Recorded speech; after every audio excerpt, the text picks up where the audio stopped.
شروع اللہ کا نام لے کر جو بڑا مہربان نہایت رحم والا ہے۔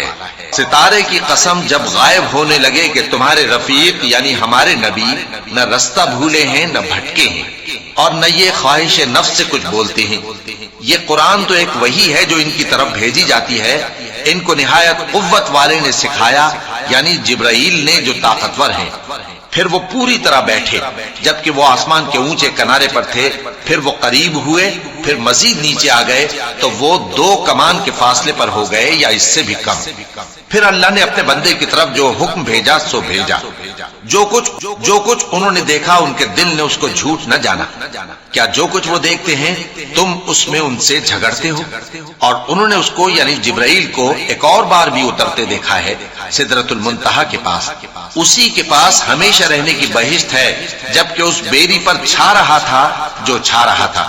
ان کی آنکھ نہ تو اور طرف مائل ہوئی اور نہ حد سے آگے بڑھی۔ انہوں نے اپنے پروردگار کی قدرت کی بہت ہی بڑی بڑی نشانیاں دیکھی۔ بھلا تم لوگوں نے لات اور عزا کو دیکھا اور تیسری مورتی یعنی منات کو؟ مشرکو، کیا تمہارے لیے تو بیٹے ہوں اور اللہ کے لیے بیٹیاں؟ یہ تو بہت ہی بے انصافی کی تقسیم ہوئی۔ وہ تو صرف نام ہی نام ہے جو تم نے اور تمہارے باپ دادا نے رکھ لیے ہیں، اللہ نے تو ان کی کوئی سند نازل نہیں کی۔ یہ لوگ محض خیال و گمان اور خواہشات نفس کے پیچھے چل رہے ہیں، حالانکہ ان کے پروردگار کی طرف سے ان کے پاس ہدایت آ چکی ہے۔ کیا جس چیز کی انسان آرزو کرتا ہے وہ اسے ضرور ملتی ہے؟ سو آخرت اور دنیا تو اللہ ہی کے ہاتھ میں ہے۔ اور آسمانوں میں بہت سے فرشتے ہیں جن کی سفارش کچھ بھی فائدہ نہیں دیتی مگر اس وقت کہ اللہ جس کے لیے چاہے اجازت بخشے اور سفارش پسند بھی کرے۔ جو لوگ آخرت پر ایمان نہیں لاتے وہ فرشتوں کو لڑکیوں کے نام سے موسوم کرتے ہیں، حالانکہ ان کو اس کی کچھ خبر نہیں۔ وہ صرف خیال و گمان پر چلتے ہیں جبکہ خیال و گمان حق کے مقابلے میں کچھ کام نہیں آتا۔ تو جو ہماری یاد سے روگردانی کرے اور صرف دنیا ہی کی زندگی کا خواہاں ہو اس سے تم بھی منہ پھیر لو۔ ان کے علم کی یہی انتہا ہے۔ تمہارا پروردگار اس کو بھی خوب جانتا ہے جو اس کے رستے سے بھٹک گیا اور اس سے بھی خوب واقف ہے جو رستے پر چلا۔ اور جو کچھ آسمانوں میں ہے اور جو کچھ زمین میں ہے سب اللہ ہی کا ہے، اور اس نے خلقت کو اس لیے پیدا کیا ہے کہ جن لوگوں نے برے کام کیے ان کو ان کے اعمال کا بدلہ دے اور جنہوں نے نیکیاں کی ان کو نیک بدلہ دے۔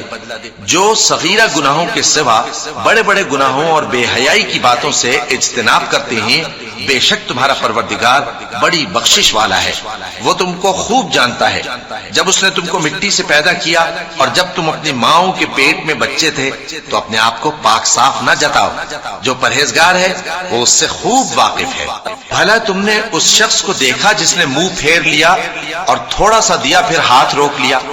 کیا اس کے پاس غیب کا علم ہے کہ وہ اسے دیکھ رہا ہے؟ کیا جو باتیں موسیٰ کے صحیفوں میں ہیں ان کی اس کو خبر نہیں پہنچی؟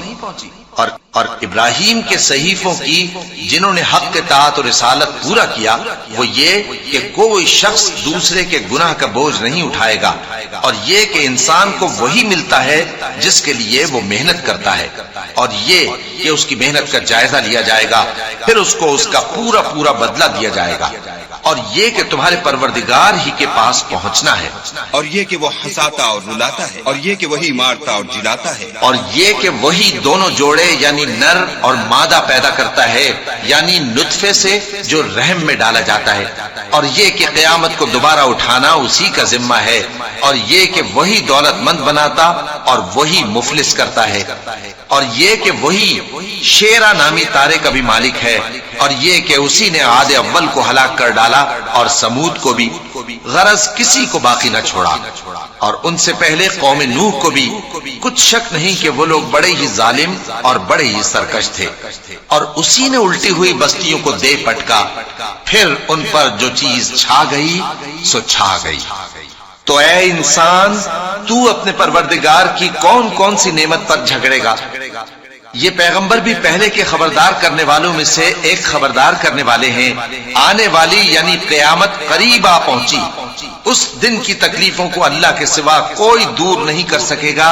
اے کافرو، کیا تم اس کلام پر تعجب کرتے ہو اور ہنستے ہو اور روتے نہیں؟ اور تم غفلت میں پڑے ہو تو اللہ کے آگے سجدہ کرو اور اسی کی عبادت کرو۔